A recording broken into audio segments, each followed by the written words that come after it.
Hi, this is Barbra Dillon from Fanbase Press here at WonderCon 2026, and I'm here with Jason Kolowski from The Tiny Chef Show. Jason, thank you so much for chatting with me. Thanks for having me. Absolutely. Well, we were so excited to meet Tiny Chef last year at San Diego Comic-Con, and everyone has been very excited to know what is next for Tiny Chef. Remains to be seen, but we're trying to stay as independent as possible, and with fan support so far, that's we're still trucking along, and so we're actually at a crossroads right now. We're trying to figure out what is it we want to do, what excites us. We made what was essentially a preschool show for a few seasons, and that was never our intention. So I think just doing the social media, keeping it for all ages, not just little kids, and basically we just want to talk to the fans, see what they want, and it's really just the three of us and Matt doing the voice, and kind of feel like our path is open, but we've got no shortage of ideas. It's just other show variations, social media stuff, a movie, comic books. So we've got a bunch of ideas. We just we're such a small team. We need to pick one. Of course.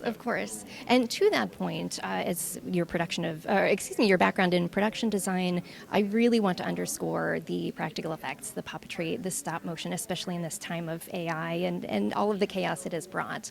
Can you tell us about what goes into designing a show like this and what that looks like for the team? Sure. Yeah. I mean, when it's not a Nickelodeon show where there's quite literally too many cooks in the kitchen, it's really just the three of us, and so it's just so much more fun and loose. In designing anything for Chef, Chef is real. He lives in our world. It's not a fantasy world. So we try to play a little bit with scale. It's nice when you see Chef next to objects, a pencil, a ruler, something that like defines how small he is. And other than that, Chef we always say he's like kind of half grandma, half toddler, and so it's like, what's that style look like, and keeping it fun and whimsical, but rooted in the real world. So. Absolutely. Well, you have had an absolute outpouring of support and love from the fan community, especially with the crowdfunding campaign that was done to keep the show really alive through the social media account. Why do you feel that crowdfunding has been such a valuable asset for creators of all mediums right now? Yeah, I mean, when people ask us for advice, I don't know what to tell people anymore. I mean, I don't know.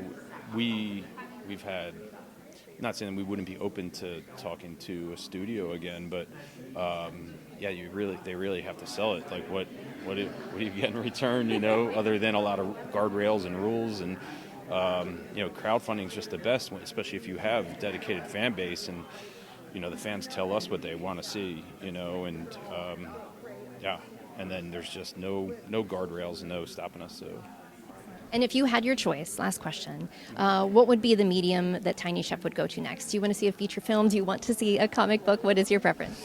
I mean, it's so tough because I want to do all of it, and we've always had this idea of let's do all of it, and then reality sets in, and right now somebody's very excited about the comic book idea. This is just for a poster and a t-shirt for this, and it just turned into, what if we did a comic book?